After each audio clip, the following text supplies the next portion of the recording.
Hey everyone, welcome to the show. So Trump was just laughed at, mocked, and he proved that he is completely racist, completely an ignorant fool. It was glorious. It really was. If you haven't seen or heard about this, you're in for a treat. Donald Trump was invited to speak and to be interviewed at the National Association of Black Journalists Convention. So there was some backlash, there was some consternation about his appearance. You know, some of the members publicly announced they're boycotting, they weren't going to attend. You know, board members, I think, resigned. It was a big brouhaha, but I think this is a good thing. I really do. You know, Trump's campaign has always said, let Trump be Trump, right? That's what they say to each other. Just let him be him, let him do his own thing, show people who he is. I completely agree. Let him fly that racist freak flag for everyone in the world to see. Independent voters, especially, they need to be reminded about why they can't stand him. So Trump was supposed to do an hour-long interview. It was such a disaster that his campaign pulled him off the stage after about 35 minutes. Now, they tried to say, oh, it's because, he was running late for another event, because, they didn't have their equipment set up. The audio here was a mess, and so we got on stage late. I think that's BS. And here's how it started off. Check this out. I want to start by addressing the elephant in the room, sir. A lot of people did not think it was appropriate for you to be here today. You have pushed false claims about some of your rivals, from Nikki Haley to former President Barack Obama, saying that they were not born in the United States, which is not true. You have told 4 congresswomen of color who were American citizens to go back to where they came from. You have used words like animal and rabid to describe black district attorneys. You've attacked black journalists, calling them a loser, saying the questions that they ask are, quote, stupid and racist. You've had dinner with a white supremacist at your Mar-a-Lago resort. So my question, sir, now that you are asking black supporters to vote for you, why should black voters trust you after you have used language like that? Well, first of all, I don't think I've ever been asked a question in such a horrible manner, a first question. You don't even say, hello, how are you? Are you with ABC? Because I think they're a fake news network, a terrible network. And I think it's disgraceful that I came here in good spirit. So that was the beginning. That was the very first question. The journalist who was questioning Trump is Rachel Scott. She is with ABC News. And she started off actually by thanking him. So he's full of it when he says, oh, you weren't even nice. Didn't even say hi. No, she said, how are you? Thank you for being here. I appreciate your time, blah, blah, blah. And then she asked her first question because they do have limited time. But here's the problem. Here's why Trump immediately became defensive. I mean, number one, Trump can't answer the question that she asked. He has no good answer because he has said racist things. He knows it. He knows that deep down he is a racist. So there is no defense. So he has to bob and he has to weave and, deflect. Number two, Trump isn't used to being questioned. Not by anyone. He is surrounded by Trump-humping yes men and women. He does only friendly interviews, right, with MAGA-loving outlets. He isn't used to this. He isn't used to being confronted by someone who doesn't really like him or who doesn't need him for some reason. And of course, the third reason is so obvious that he melted down because he's not only being questioned by someone who he can't charm, who clearly doesn't care for him, he's being questioned by a woman, by a black woman at that, right? He has zero respect for women in general, but a black woman, it was inevitable that he was going to just completely melt down, that, he wasn't going to be able to contain his racism and his disdain. And believe it or not, things went downhill from there. Check out what Trump had to say about Kamala Harris and how he couldn't answer a simple question once again. Some of your own supporters, including Republicans on Capitol Hill, have labeled Vice President Kamala Harris, who is the first Black and Asian American woman to serve as vice president and be on a major party ticket as a DEI hire. Is that acceptable language to you? And will you tell those Republicans and those supporters to stop it? How do you define DEI? Go ahead. How do you define diversity, equity, inclusion? Okay, yeah, go ahead. Is that what your definition? That is give me a definition then. Would you give me a definition DEI. of that? Give me a definition. Sir, I'm asking you a question, No, a you very have to direct define question. it. Define it for me, if you would. I just defined it, sir. Do you believe that Vice President Kamala Harris is only on the ticket because she is a Black woman? Well, I can say, no, I think it's maybe a little bit different. So I've known her a long time indirectly, not directly very much. And she was always of Indian heritage, and she was only promoting Indian heritage. I didn't know she was Black until a number of years ago when she happened to turn Black, and now she wants to be known as Black.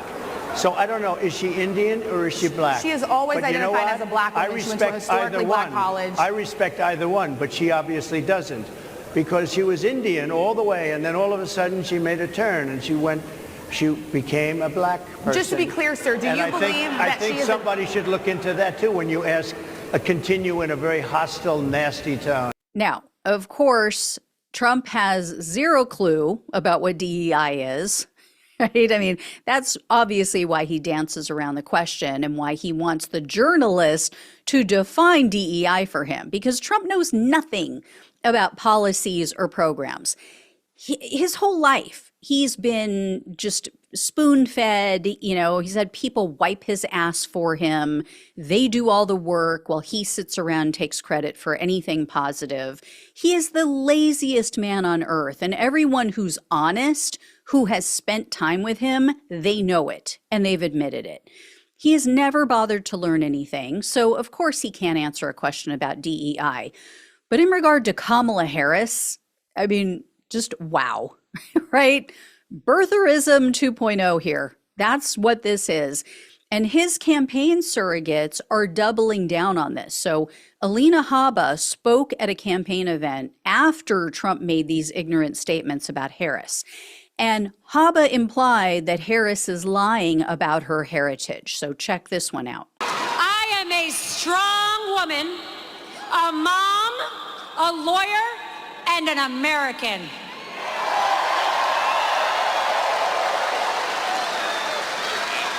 And unlike you, Kamala, I know who my roots are. I know where I come from. So not only did Habba flub her lines, not only did she not land it, but she doubled down on Trump's ignorance in not understanding that human beings can actually be multiracial, right? I mean, I guess we shouldn't expect too much from Habba. She personally tanked multiple Trump cases, cost him how many millions of dollars with her incompetence. And remember, this is the same woman, this is the same attorney who said in an interview that when someone asked her, would you rather be pretty or smart? She said, I would rather be pretty because you can fake being smart. First of all, Habba apparently can't fake being smart. And second, Habba obviously doesn't understand that people can be two things at once, right? You can be smart and attractive, kind of like Harris is Black and Indian. Anyway, I heard someone say, oh, this must be their new line of attack on Harris because they have nothing else. That could be the case. Obviously, it wasn't just Habba who was saying this, so that's why this person said this. And that's why they think that, because it seems to be a coordinated attack on Harris. I don't know. I don't know if I buy it. I don't know if I think that's the case. I think Trump screwed up. I think he messed up. I think his team knows that he messed up. So I think what they're trying to do is trying to normalize questioning Harris' race, questioning her background and her country of origin and whether or not she's Black or is she Indian. I mean, I don't know. Could it be both? Oh, no, that can't possibly be. I mean, it's kind of like in a movie, when everyone's trying to protect one person, so everybody confesses to murder. Or like, I was thinking about it, it's kind of like the movie In and Out. You guys remember that movie from the 90s with Kevin Kline? where he's, he realizes midlife that, oh, I'm a gay man. And then the school board is going to fire him because he's gay. And so then at this big hearing or something, his entire family and all the students stand up and then they proclaim, oh, I'm gay. No, I'm gay. I'm gay too. And they're all standing in solidarity with him. I mean, that was actually a sweet thing to do. That was for the right reason. This is obviously not, but I think that's where it's coming from. In any case, it got worse. Again, if you can believe it, it got worse. So check this one out and what Trump had to say about January 6th. President, I would love to ask you about January 6th. You've called yourself the candidate of law and order. Yeah. When Time magazine asked you if you would consider pardoning all the rioters, you said, yes, absolutely. Sure. You called them patriots. 140 police officers were assaulted that day. Their injuries included broken bones, at least one officer lost an eye, one had 2 cracked ribs, 2 smashed spinal discs, another had a stroke. Were the people who assaulted those 140 officers, including those I just mentioned, patriots who deserve pardons? Well, let me bring it back to modern day. Like about 5 days ago, we had an attack on the Capitol. Horrible attack on the Capitol. You saw the people that were protesting and spraying these incredible monuments, bells, lions, all these magnificent limestone and granite with red paint, red spray paint that will never actually come off, especially in the limestone. It will never, I'm a builder, I know about this stuff. It'll never, you'll see it in 100 years from now. They viciously attacked our government. They fought with police. They fought with them much more openly than I saw on January 6th.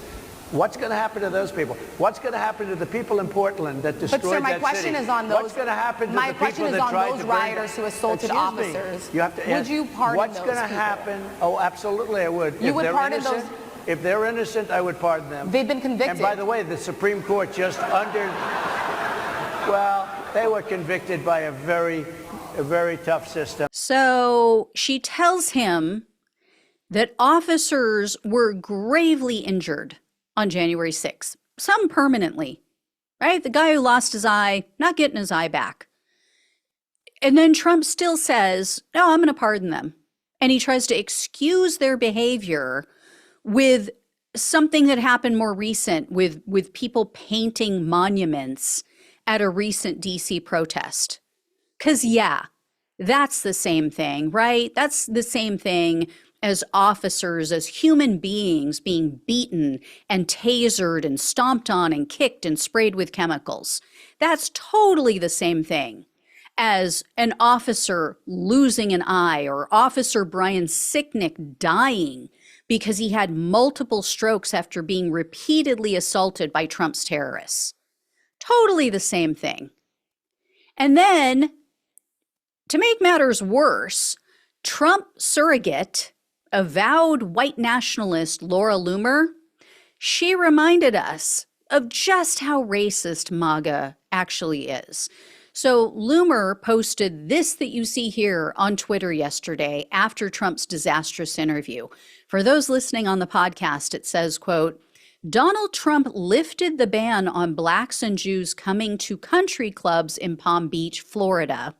He also has a Fulton County mugshot, his own sneaker line, and 3 baby mamas. Trump is blacker than Kamala Harris will ever be.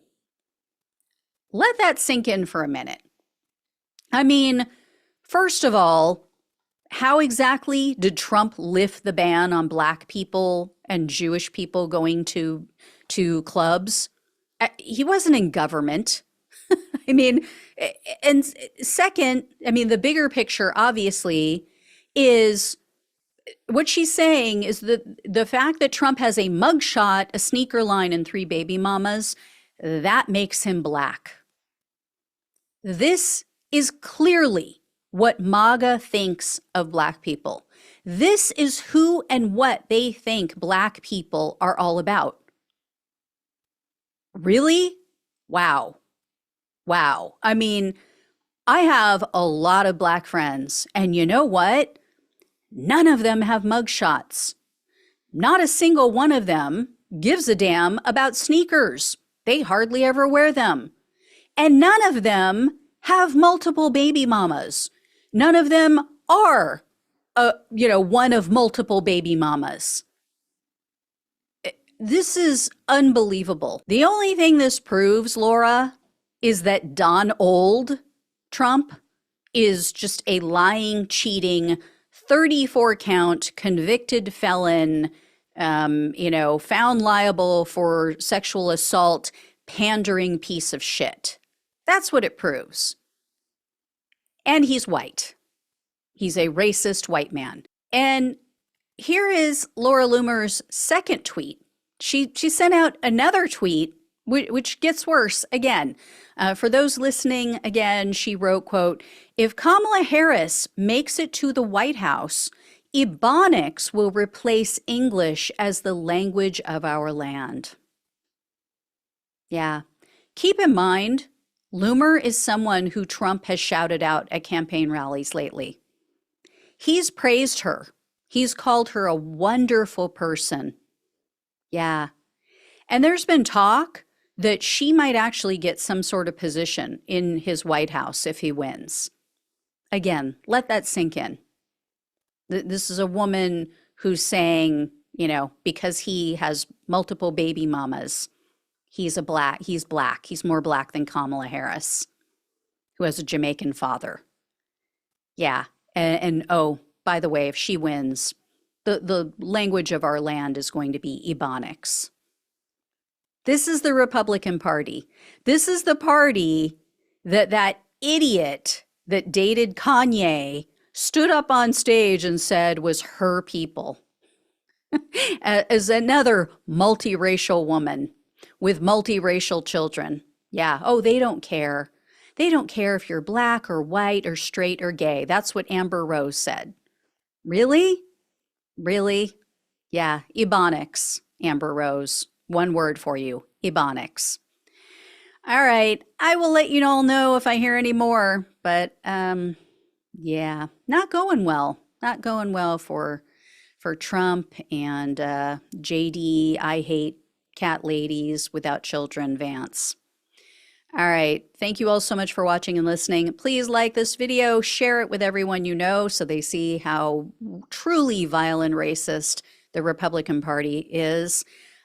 Please donate if you can. If you have not liked this channel or become a subscriber, please do so. It really helps with the YouTube algorithm. Trying to hit 100,000 by my birthday on the 25th. It's my birthday month. So help me get there if you can. Truly appreciate it. Share it with other people. Tell them to subscribe as well. Love you all. Take care. Talk with you soon.